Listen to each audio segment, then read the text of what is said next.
is Sin, and I am 9 years old. And when I do WAVE, we usually memorize things like the 100 diamonds, and we use like words, and then we connect them into like stories. We've done like the presidents, the birthstones, random words, and the 50 states and their food. We also do meditation, like breathing meditation and mind meditation. And when I do them, I feel like really relaxed and calm.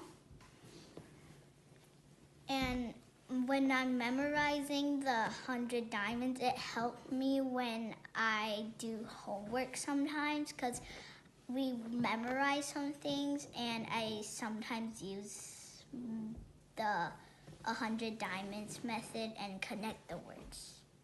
So this is why I like WAVE meditation, WAVE Global.